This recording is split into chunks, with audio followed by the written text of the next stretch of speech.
This is Killer Kyle, and welcome to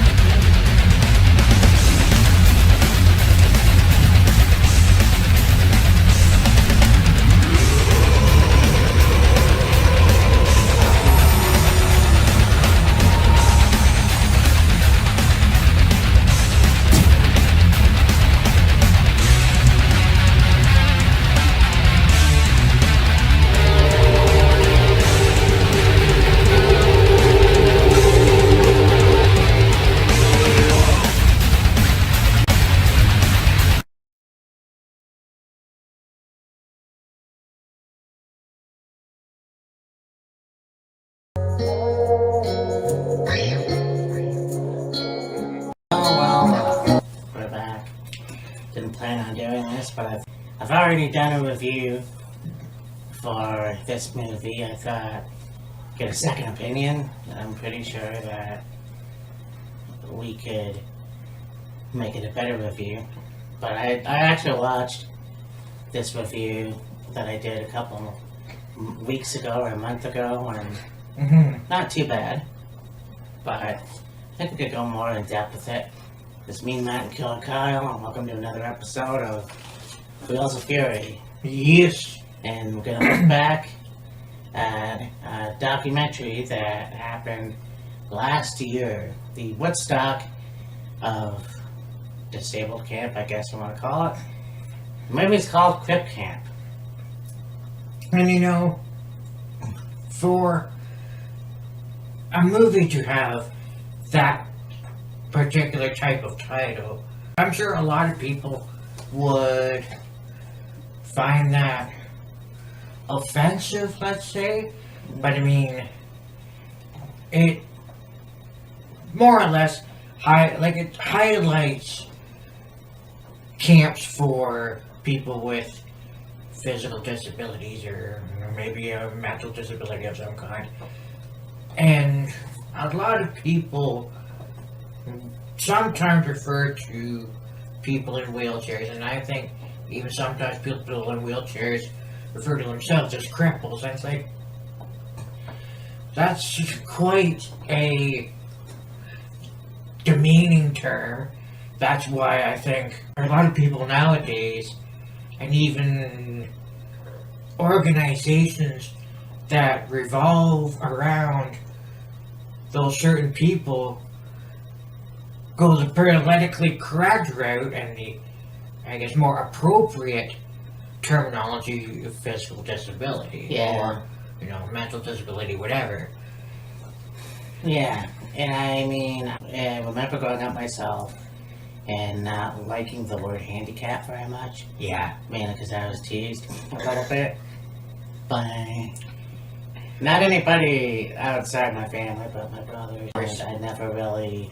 You're handicapped. No, I'm not. Yeah, and I never liked that word. But I heard about this movie, and I couldn't wait to watch it. And of course, it obviously came out, and I saw the whole thing on YouTube. Right. But I was shocked that YouTube would have a full movie without restrictions or whatever. But yeah, it was a fascinating look into not only a disabled camp. A Camp Jeanette was probably one of the first disabled camps. Like, I'm not even... Possibly. Yeah. Like, I know that Easter Seals has been around for decades. Oh, yeah. But this is probably... And who knows if it... I didn't even fall under Easter Seals. No. But it kind of fell under its own... It was an American in New York. Yeah. So... What really interested me, as I said in the previous video that I did, is that the fact that you see campers and counselors together shooting the shit and smoking cigarettes like you wouldn't really see. I mean, I never saw that when I was little. No. So... And I mean, that goes to show you that, back then, I think... the movie itself was released last year, but I think it was based in, the 70s. Yeah, the late 60s, early 70s. Yeah, late 60s, early 70s. So in that time period, you could, I don't want to say get away with whatever you want, but the rules were a lot different back then than they are now. Yeah.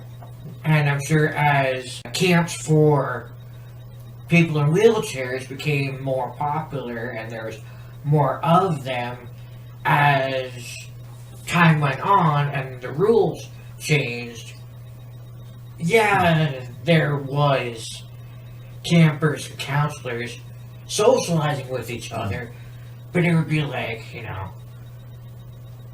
music, Yeah. or a craft, or just go for a walk, or whatever.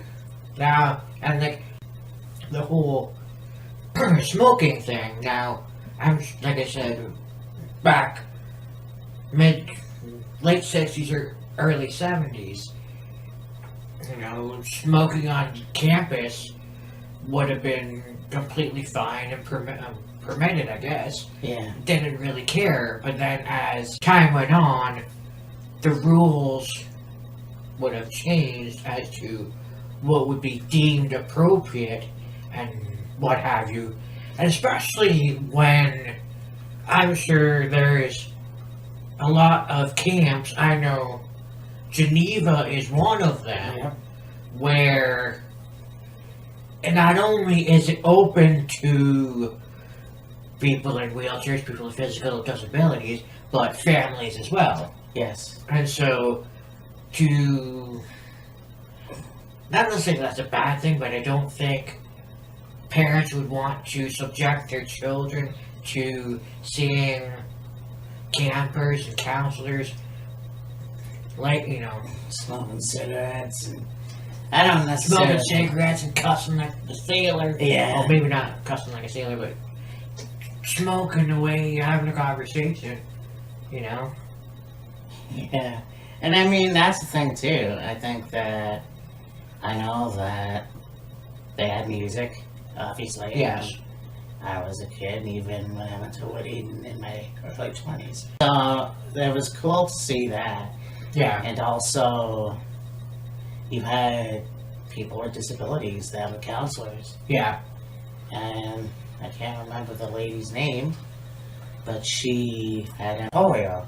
Polio. And she Oh, yeah, back then, yeah. was a counselor, and you could have a meeting about what they're going to eat for one meal or something, one of the meals. So it's cool to see them interact. Yeah. And what also blew me away was they had sound. Like somebody had a camera, like Mr. LeBrock had a camera, Hmm. and he would wheel around and people would talk to him. Yeah. And I don't know when the first video camera was out that had sound, but Yeah. never seen a video camera, especially back then in the 60s or in the 70s, that had sound. Well, I believe in that time period, the 60s and the 70s, movies with sound, let's say, Like, I mean video cameras, yeah. but like, what I'm saying is, in that time period, the 60s, the 70s, and then going to the 80s, TV and movies with sound was starting to become a big thing. Yeah. It wasn't the silent movies or, listening to the radio station, and of course, TV had started to become a very big thing. And, add sound, and, it would still be in black and white, but there'd still be sound, and then, of course, evolve into color TVs and, where we are today. Yeah. And who would have thought that, like, it is a documentary on a camp experience. Yeah. Like, you see more, not really documentaries, but, like, you see more of, like, interactions with, like, a news crew would go to, let's say, Blue Mountain, Yeah. and the reporter and the cameraman would walk around, talk to the camp director, talk to some of the counselors, talk to some of the campers, go around the camp and, the cabins, where the arts and crafts are done, canoeing, swimming, fishing, blah, blah, blah, blah. Yeah. Back then, I don't think it was that big a trend, probably because nobody really thought too much of it. And then, of course, there's this camp for physically disabled people, and it's like, oh, I wonder what it would be like for a camp for people in wheelchairs. And it's not all that different from going to camp in general. It's just going to camp for people in wheelchairs. Matt has experience with this, as do I, is a little more different because there are people that would go in your session, as you will, as it would be referred to, that would need more one-to-one than, myself or Matt, whatever, the more independent ones. But other than that, and we would need help, go on a boat, like go on a canoe ride, transferred in the canoe, in the water for a swim, of course, personal care and stuff like that. By the way, I fucking hate the water. But other than that, it's not that different. No. Just a little more assistance provided for everybody. Yeah, for sure.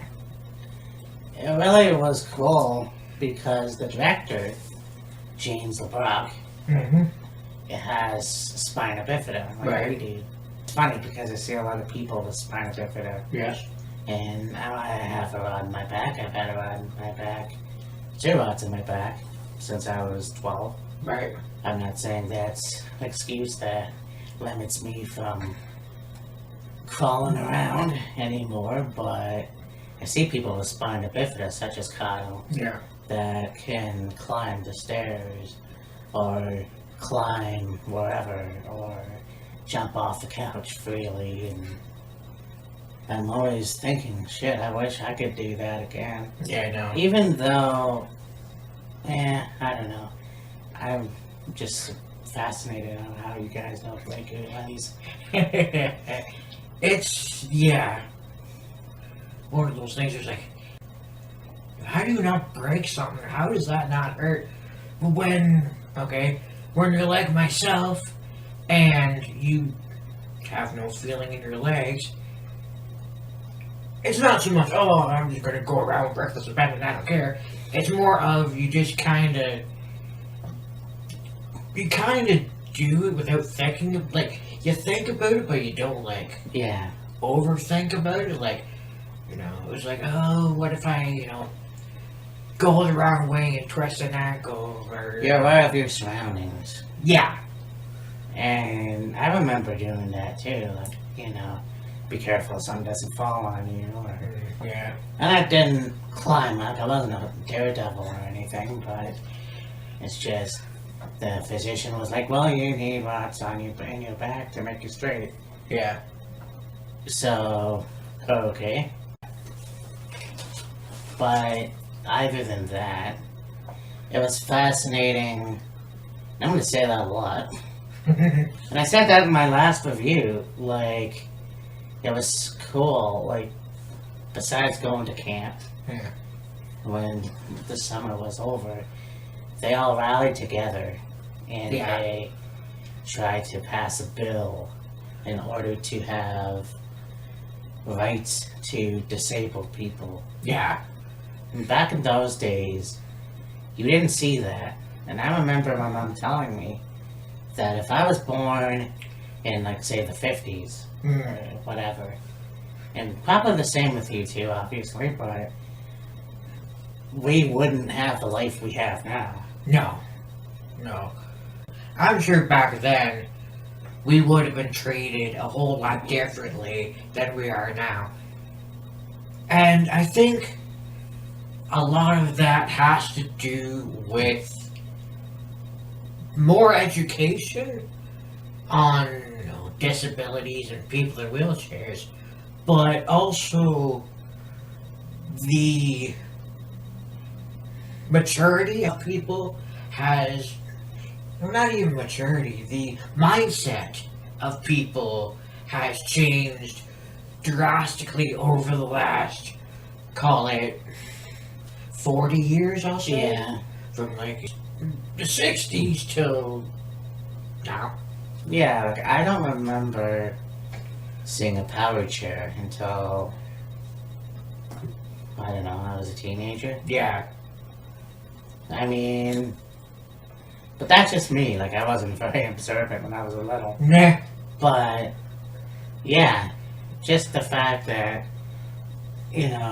things change through the years, and you see these people who are, and they can have other disabilities, like polio, which I don't really see too much of anymore. No. But it was cool just to see how they banded together and they just had sleeping bags, so they had a bunch of toiletry stuff for them, so they could stay overnight. Yeah. And somebody supplied their food. Yeah. And, that's really punk rock, just to, stand up for your right, Oh yeah. so to speak, That's just the way I wish I was more like, but, there's only so much people can do. And I think they fought hard. There was just one politician who was a bit of a dick. Meh. I mean, what politician isn't? But, through the years, they got where they needed to go. And this one lady, and I can't remember her name, I'm sure I'll post it on here. Yeah. But she said in a video, and it was probably in the 80s, they did a conference, and she said, when somebody says, oh, well, at least you have a working toilet, that's not enough. Yeah. Yeah. Okay. Working toilet's fine, but like you need way more than a working toilet. Yeah. Oh, I've got indoor plumbing. Yay! So what? Yeah. Indoor plumbing's only going to get you so far. Yeah. So, I mean, they come a long way through the years, but the movie definitely shows a different perspective on how people like us live. Yes. Not now. Like, back then, obviously, it was difficult, but, Watching that gives you a good idea of Yeah. what it's like to be somebody in a wheelchair or have a disability of some kind back 60s and 70s, Yeah. maybe even the 80s. Yeah, and it goes through everything. It goes through 80s, and they talk about the future in the 90s. The two campers with cerebral palsy had adopted kids, and they got married. Yeah. And I myself have never actually, well, I know that, I've always been single because I'm shy and awkward, but I know you've had girlfriends in high school, Oh, yes. so, It's funny because hear Matt say, oh, I'm shy and awkward, yet when I met him, and even, other people that have met Matt, would probably see the complete opposite. no, that's true as well. It's It's more, I think it's more, dating wise.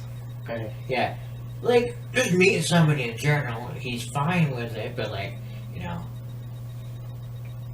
interacting with somebody that he would have those particular feelings with is like, what do I do? What do I say? I don't want to look like an idiot. I don't want to embarrass myself. yeah, I don't want to mess up my words. I don't want to gawk at her and stuff like that. And that happens a lot. Unfortunately. At 36, it still happens. See, a pretty woman's like, Yeah. that's all, folks. But, no, I mean, just to see even the end of the movie where the three campers go to that site where it's demolished, obviously, but they talk about the memories that they share. And I think that's pretty awesome. Like, Yeah. you'll never see Blue Mountain Easter Seals Camp again because that was demolished in 2001 or 2. You know, if they ever had a White Eden, and they have open houses every year. Not now, but they have open houses every year. Just to have those kind of people coming in and, you know, meeting up. Maybe you don't see anybody that, you know. I distinctly remember going to Blue Mountain myself, and they had an open house. But also people that were campers, like in the 40s or the 50s, and they're meeting each other again. Yeah. And that blew me away, because you just don't see that very much. Yeah. People that went to a camp with each other however many years ago, and then reconnect with, hey, I remember you, how are you, how you been?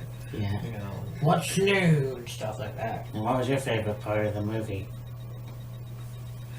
I think just the overall aspect of, like, what it was like to be at a camp for people in wheelchairs back then. Yeah. As compared to now.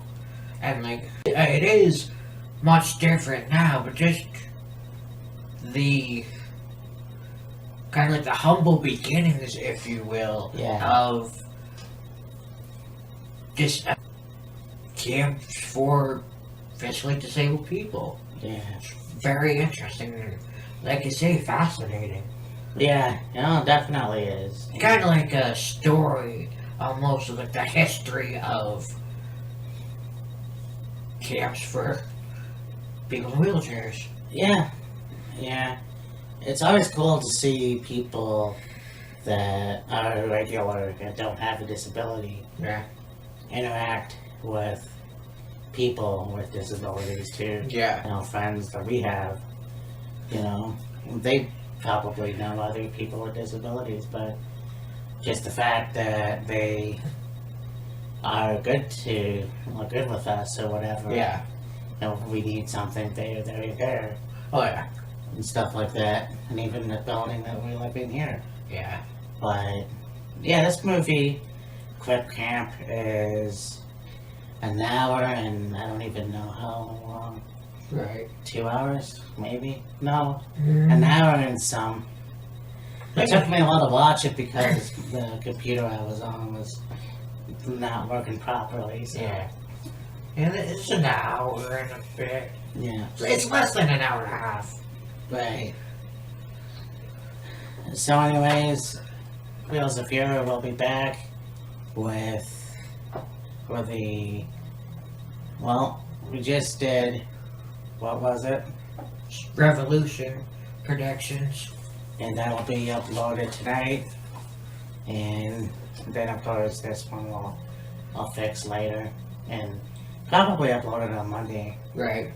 And then we'll be back next Friday. I think it's next Friday with Sacrifice. Yeah, the So- sacrifice is on the 13th, so the Friday will be the 11th.